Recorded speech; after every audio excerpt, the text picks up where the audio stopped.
কোলবা থানার সাঁইয়া বালিটানা অঞ্চলে মণ্ডল ভিলা। বাড়ির পোশাকি নাম মণ্ডল ভিলা, কিন্তু বাড়ির কাছাকাছি এসেও আপনি যদি মণ্ডল ভিলা বলেন, হয়তো আপনাকে কেউ বাড়ির সঠিক নির্দেশ দেখাতে পারবে না। কিন্তু অনেক দূর থেকে বা এই অঞ্চলের অনেক বাইরে থেকেও যদি আপনি বলেন অর্কিড হাউস যাব, লোকজন আপনাকে সঠিক ঠিকানাই বলে দেবে। এটা আলিম স্যারের বাড়ি, আলিম মণ্ডলের অর্কিড হাউস।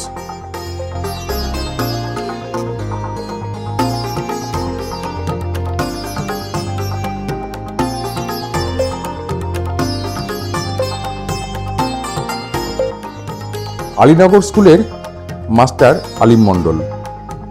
ছোটবেলা থেকেই গাছগাছালির প্রতি তার অগাধ ভালোবাসা। তাকে বিশেষ করে টানতো বড় বড় গাছের মধ্যে ছোট ছোট কি সব হয়ে আছে, এগুলো কি? পরে আরো পড়াশোনা করে জানতে পারেন এগুলোকে অর্কিড বলে। সে ছোটবেলা থেকেই অর্কিডের নেশা মাথায় চাপে। প্রথমে বন্ধু বান্ধবদের কাছ থেকে, তারপরে আত্মীয়দের কাছ থেকে দুই একটি করে অর্কিড পেতে থাকেন, সংগ্রহ করতে থাকেন।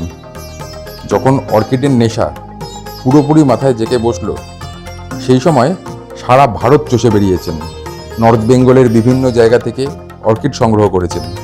বিভিন্ন বন্ধু বান্ধব যারা অর্কিড নিয়ে পড়াশোনা করেন, অর্কিড নিয়ে চর্চা করেন, তাদের কাছ থেকে অর্কিড এনেছেন। বিদেশ থেকে এনেছেন অর্কিড। এই করে করে ধীরে ধীরে কয়েক হাজার অর্কিড এখন তার অর্কিড হাউসে।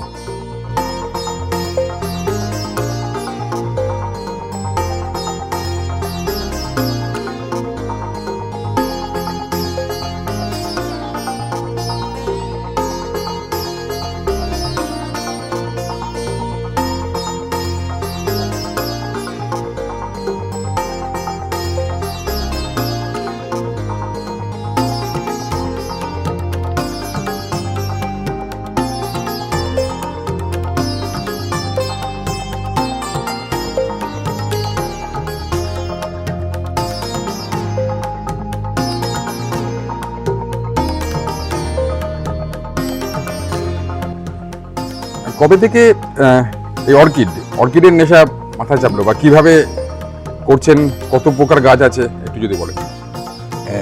এই অর্কিডের মাথায় চাপা বলতে বুঝায় যে অর্কিডটাকে আমি প্রথম যখন বইয়ে পড়াশোনা করি, যে দেখি যে গাছের মধ্যে হয়, অর্কিড গাছে হয় এবং গাছে দিয়ে সে ফুল হয় এবং সবচেয়ে বড় সাইজে ফুল হয়। অথচ গাছে হচ্ছে, অথচ গাছের সে ক্ষতি করছে না, অথচ গাছে সে হচ্ছে, সেইটা মাথায় ঢুকে থাকতো।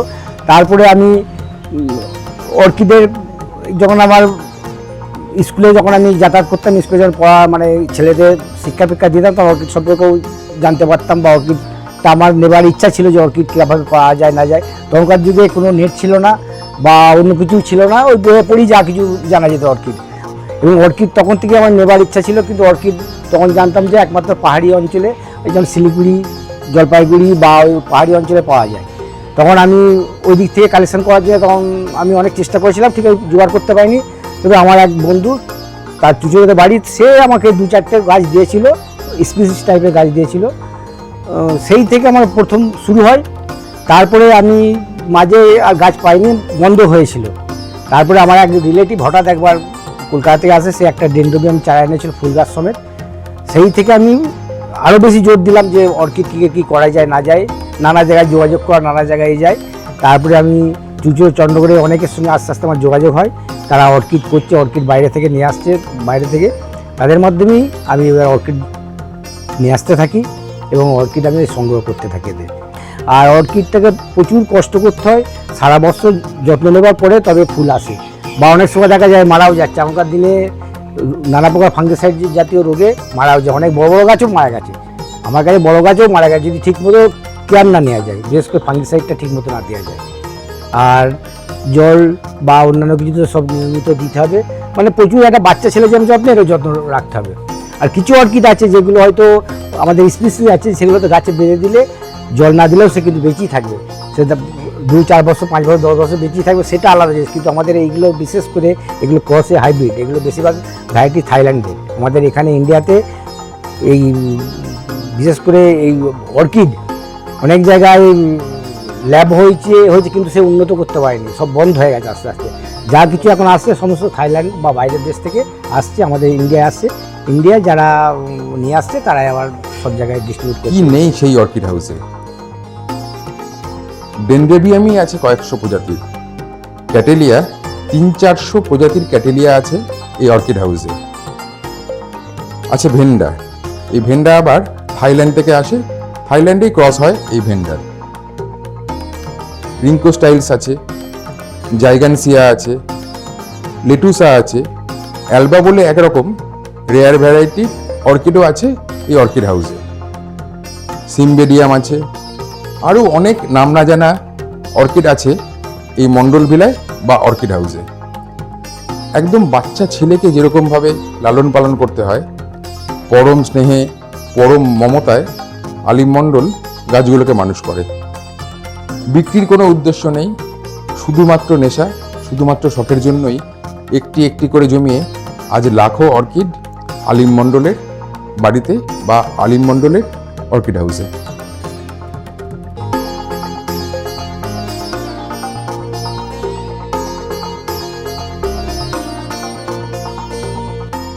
আজ আমরা আলিম স্যারের অর্কিড হাউস ঘুরে দেখলাম।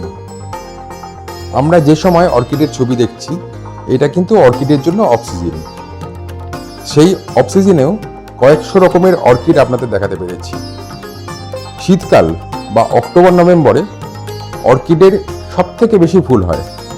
আমরা এর পরে আবার আসবো আলিম স্যারের বাড়ি, আবার আপনাদের অর্কিড দেখাবো। এই অর্কিড হাউসের জন্য, আলিম স্যারের জন্য আমাদের শুভেচ্ছা থাকলো। পৃথিবীর বিভিন্ন প্রান্ত থেকে আরও অর্কিড উনি আমাদের জন্য সংগ্রহ করে নিয়ে আসুন। আমরা সেসব অর্কিডগুলো দেখে আমাদের চোখের তৃপ্তি ঘটাই। আর এখনই ভারতের বিভিন্ন প্রান্ত থেকে এই অর্কিড হাউস দেখার জন্য মানুষজন ছুটে আসেন। একদিন হয়তো এই অর্কিড হাউসের নাম এতটাই ছড়াবে যে দেশের বাইরে থেকেও লোকজন এই প্রত্যন্ত গ্রামে আলিম স্যারের অর্কিড হাউস দেখতে দৌড়ে আসবে।